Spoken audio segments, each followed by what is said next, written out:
Hola youtuberos, amigos, subnormales, familia y más, hoy les traigo una continuación de mi primer video que va a llamarse la sección Pa' que te asustes. Bueno, esta vez les voy a hablar de asesinos ya que mi hermana me inspiró. Bueno, la definición de asesino es muy amplia, debido a las múltiples definiciones, originadas en parte por su forma de actuar, su actitud, su consideración, etc. El término refiere originalmente a una persona que comete un asesinato. Bueno, existen varios tipos de asesinos, los cuales son: asesino en serie, él actúa de forma metódica siguiendo unos patrones. Asesino a sueldo, actúa para obtener unos beneficios, normalmente económicos.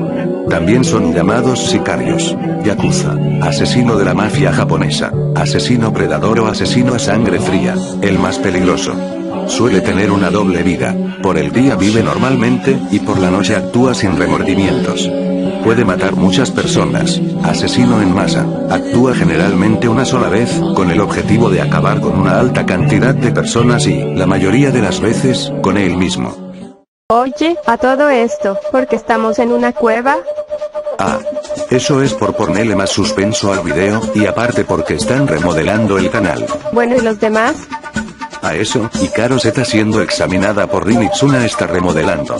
Bueno, ¿en qué iba?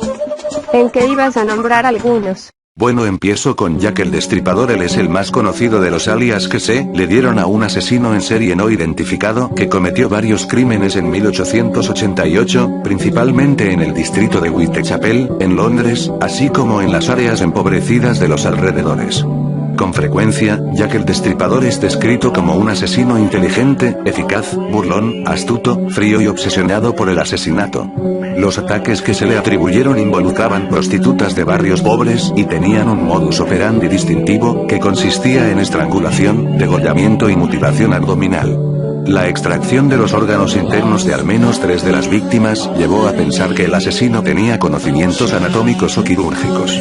Por otra parte, los rumores de que los asesinatos estaban relacionados entre sí se intensificaron entre septiembre y octubre de 1888, período en el que apareció una gran cantidad de misivas escritas por uno o varios sujetos anónimos, enviadas a Scotland Yard y los medios. Sigo con Jeffrey Lionel Dahmer, apodado el carnicero de Milwaukee. Fue un asesino en serie responsable por la muerte de 17 hombres y chicos entre 1978 y 1991. Es conocido no solo por la cantidad de personas que asesinó, sino también por practicar la necrofilia y el canibalismo.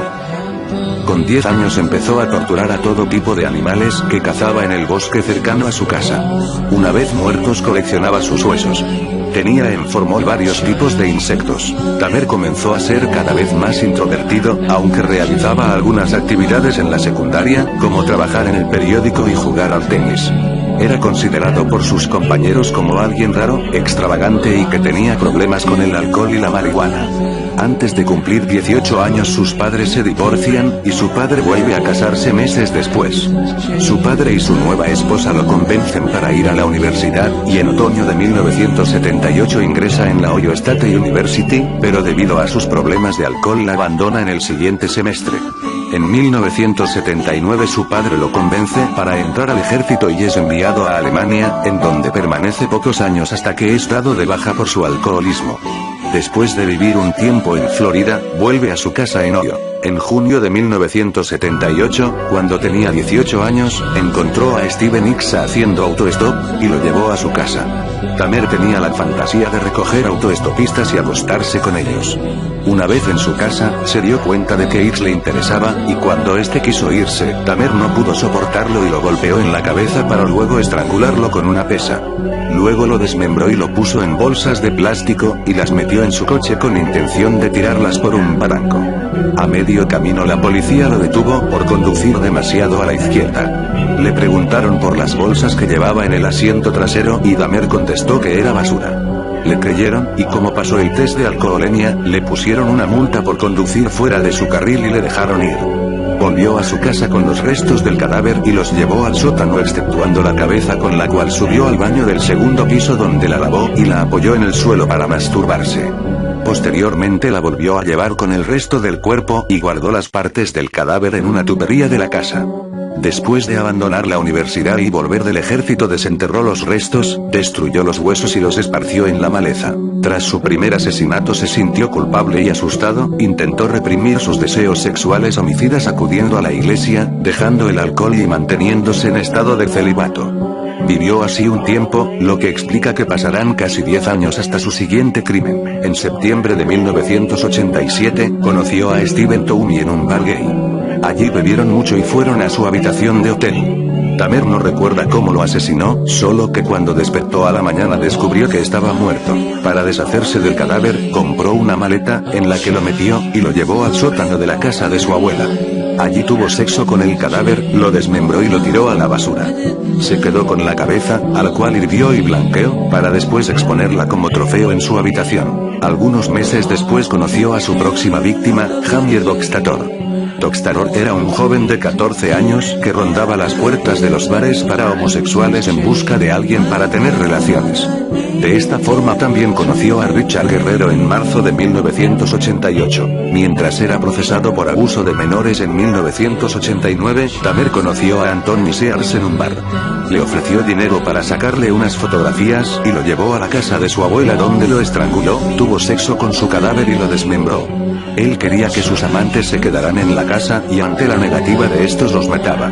Después de cumplir su condena por abuso y de mudarse a su departamento en Milwaukee, Tamer asesinó a 12 personas más hasta julio de 1991. Su táctica era siempre similar, los invitaba a ver pornografía o a sacarse unas fotos, les ponía una droga en la bebida, los estrangulaba y tenía sexo y se masturbaba encima del cuerpo. Luego tomaba fotografías del cuerpo y de cada etapa del desmembramiento.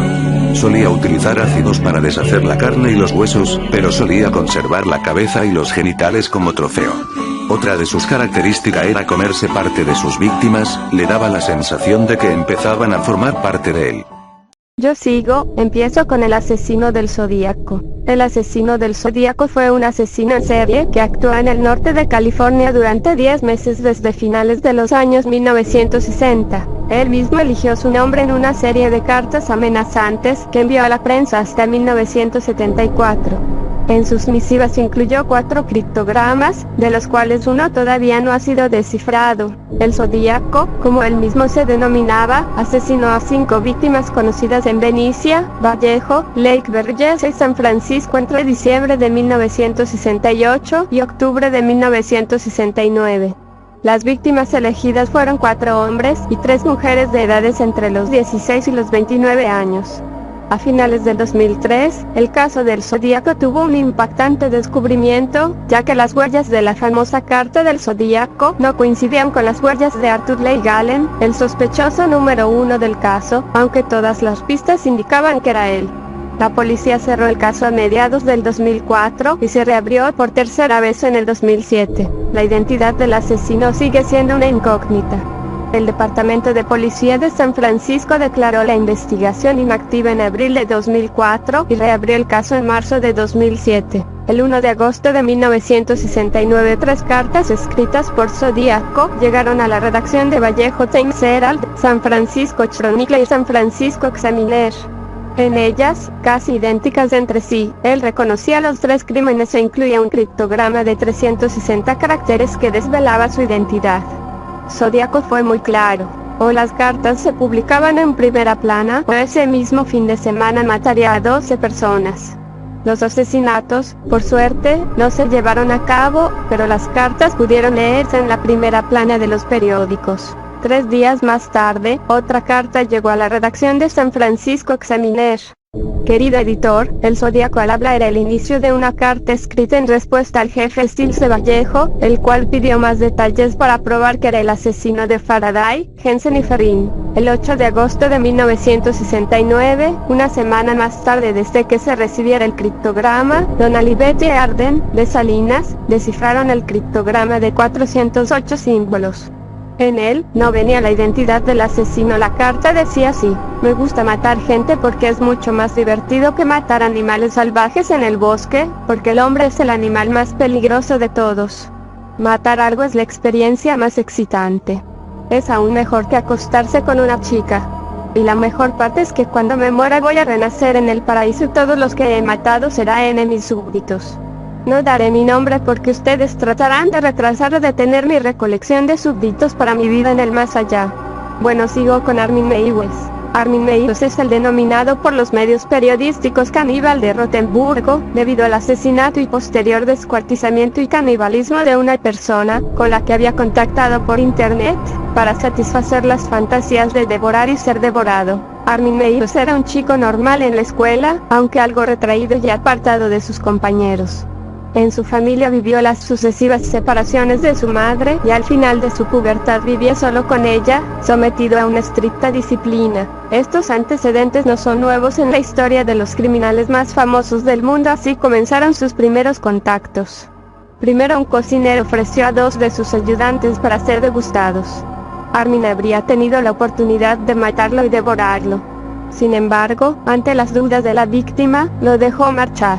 El banquete solo tenía sentido si la víctima también estaba de acuerdo en ser devorada. En el chat conoció a Bernd Jürgen Armando Brandes, un ingeniero de Berlín.